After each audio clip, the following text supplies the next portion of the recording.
Hello and welcome to another video lesson with Mr. Roman.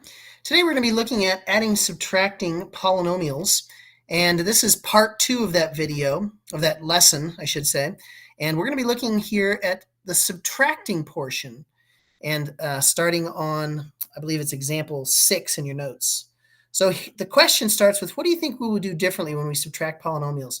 Well, let's look at an expression where we're subtracting the two, and let's talk about it further. So here we have, in the first parentheses, there's 4 terms, so we would call this a polynomial. And then between the two parentheses, we have this minus sign. And then the second set of parentheses is a trinomial. So the way we're going to treat this minus sign is we're going to treat it like there's a -1 in front of that second set of parentheses. So we're going to distribute a -1 to each of the terms in that second set of parentheses. So when I take -1 times -2x to the third, that's going to give me a positive 2x to the third. And when I take a -1 times a positive x squared, that's going to give me a -1x squared. And then when I take the -1 times the -2, that's going to give me a positive 2. Now the parentheses on the first polynomial here, there's nothing being multiplied to the parentheses, and we're just combining like terms at this point, so we can ignore those parentheses. So now I'm just going to color code the like terms. So starting this, we would combine the like terms with the reds and say that that's 6x cubed. Combining the blues, we would say that's -4x squared. And then the positive 6x, that's a loner term, so that's just going to come along for the ride. And then combining the green, we would get a -2. And it just so happens that this expression is actually already in standard form because our exponents of third power, second power, and then understood 1 power here is already in standard form. So we're just going to go and circle this as our simplified expression. The next example, we have a trinomial minus a binomial. So again, we're going to treat this negative sign between this parentheses like there's a -1 here on the second set of parentheses. And then we're going to go ahead and distribute that -1. So -1 times 4ab would give me -4ab. And then -1 times -a to the fourth would give me positive a to the fourth. And again, since this first set of parentheses here doesn't have anything being multiplied to it, we can just ignore that. And let's color code our like terms. So color coding there, we get the red terms combined to be -7a to the fourth. The -b is a loner, so there's nothing that combines with that. It's going to tag along. And then the blue terms turn into -2ab.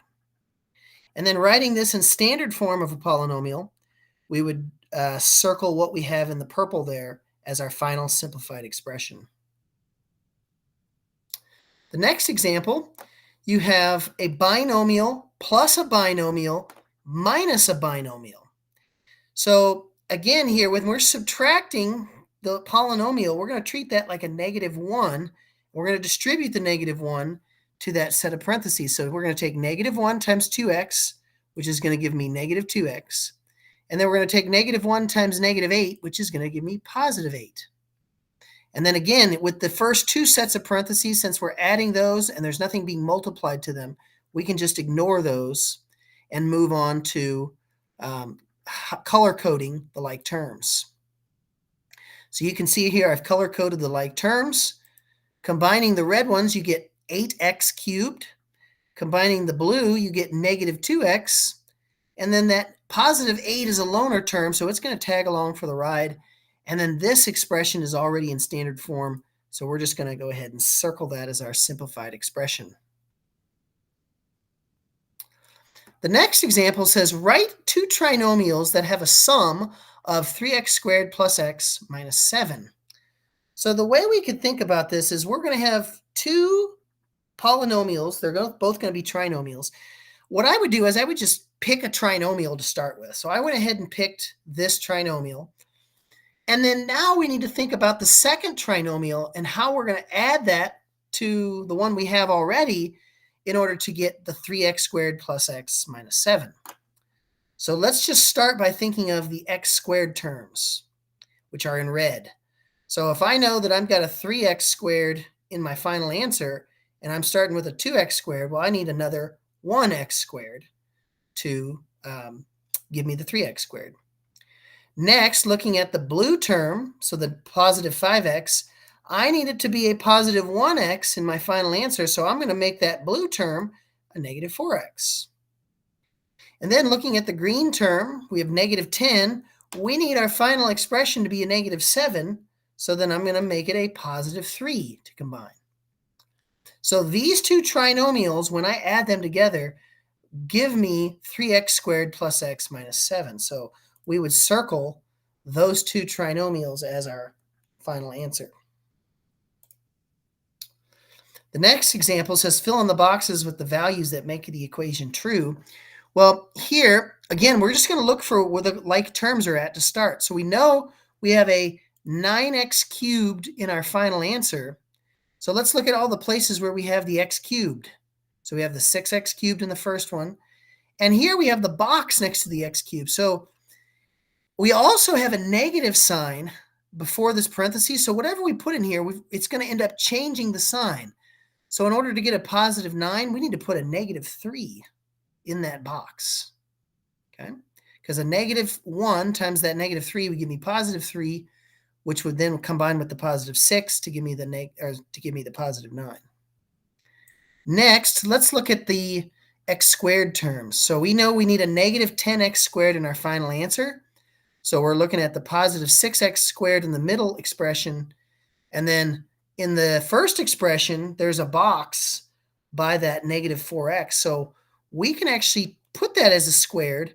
And if we think about it, this middle term, since it's going to be multiplied by this negative 1 here, it's going to be negative 6 combined with the negative 4, which would give us a negative 10x squared. So we're just going to make that box have a positive 2. The third piece is going to be the constant, which is the positive 3. But there isn't a constant in our final answer, so we need that constant to zero out. And in this case, that means that we need it to be a positive 3 in that box so that when we distribute the negative 1 here, it will be a negative 3 combined with a positive 3, which would be 0.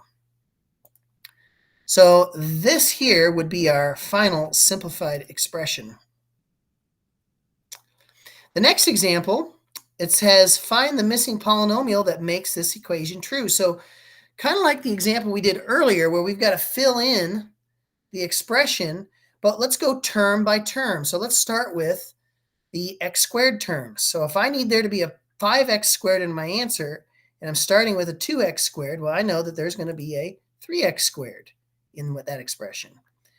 Then let's move to the negative 2x in the final answer, and we're given that there's a positive 1x, so now I know that that needs to be a negative 3x in the middle to combine to give me the negative 2x. And then thirdly, we look at the constants. So we're given the final answer having a negative 11. Well, we started with a negative 1, so that means we need a negative 10 to combine to give us the negative 11. So what we would say is this purple trinomial, that is our answer for this example. The next example is exactly the same concept, except here in the middle between the parentheses, you've got a negative sign. So we're going to be distributing a negative 1. So let's start with the 7x squared. Since there's not an x squared term in my equals portion here, then we just need that 7x squared to zero out. So I'm going to make it a positive 7x squared because I know that when I distribute the negative 1 in front of the parentheses, that'll turn negative, and then the 7 and the negative 7 will zero out. Next, we're looking at the negative 3x and the negative 2x. That means I need a negative x in the open parentheses, because when I distribute the negative 1 times negative 1x is going to be a positive 1x.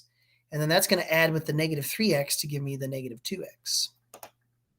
And then thirdly, let's look at the constants, where in the answer we have the negative 3, but in this first trinomial we have a positive 4. So we need that to be a positive 7. And again, because when we distribute the -1 here, that'll turn into -7 combined with +4, which will give you -3. So what we would say is the answer in that open parentheses would be 7x squared minus x plus 7. And then our last example, it says a three-sided figure has sides that measure x plus 2 and 4x minus 1. And there's one unknown side length, but it's saying the perimeter is x squared minus x plus 3. So what's the missing side? Well, we know the perimeter is simply adding the three sides together. So first, we're just going to say that one of the sides is a question mark. And we're going to write an equation saying that the three sides added together equal the x squared minus x plus 3. So you can see that at the bottom here. And now we just basically do what we did in the last example. We find what the missing components are. So let's go ahead and do that by starting with the x squared. So we know that there has to be an x squared in the answer. And there's no x squared terms in the first two parentheses. So we have to go ahead and put that in our open parentheses. Next, we're looking at the negative x in the final answer. Well, we have a positive 1x and a positive 4x, which would give us a positive 5x. Well, we need it to be a -1, so let's put it as negative 6x to combine. And then thirdly, we'll look at the constants. We know in the final answer there's going to be a positive 3. Well, here we have a positive 2 and a -1, which would give us a positive 1. That means we need two more positive. So we're just going to go ahead and put that in our open parentheses. So our expression that we're saying is the answer is in purple here, x squared minus 6x plus 2. And this concludes our video lesson.